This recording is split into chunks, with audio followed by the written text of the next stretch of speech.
Tracheostomy care is essential for maintaining airway health, preventing complications, and ensuring patient comfort.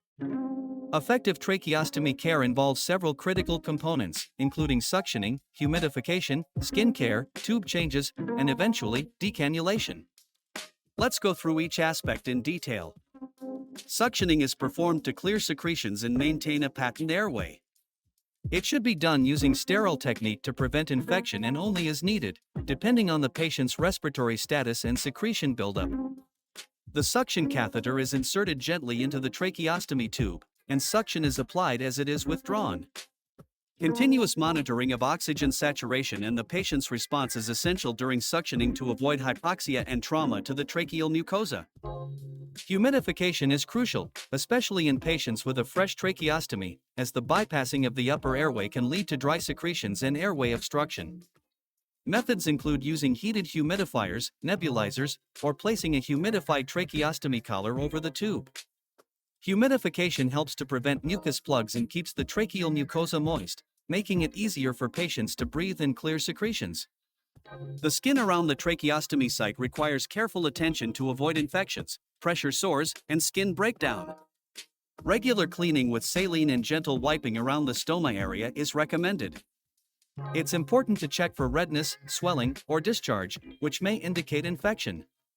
Changing tracheostomy dressings daily and using barrier creams can also help protect the skin from irritation due to secretions or tube movement. Routine changing of the tracheostomy tube is recommended based on the type of tube and the patient's needs, often every 1 to 4 weeks. Tube changes should be performed under sterile conditions by trained personnel, as changing the tube can be challenging, especially in patients with small airways or anatomical abnormalities. A spare tube of the same size and a smaller one should be available during the procedure in case of complications. The goal of tracheostomy care is often to progress toward decannulation, which is the removal of the tracheostomy tube once the patient can manage their airway independently. Decannulation readiness is assessed by checking for adequate cough strength, stable oxygen saturation, and the ability to handle secretions without requiring frequent suctioning. Gradual downsizing of the tube or capping trials are used to help the patient adjust before final decannulation. Following decannulation, careful monitoring is essential to ensure that the airway remains patent. Tracheostomy care involves a multifaceted approach to support respiratory health and prevent complications.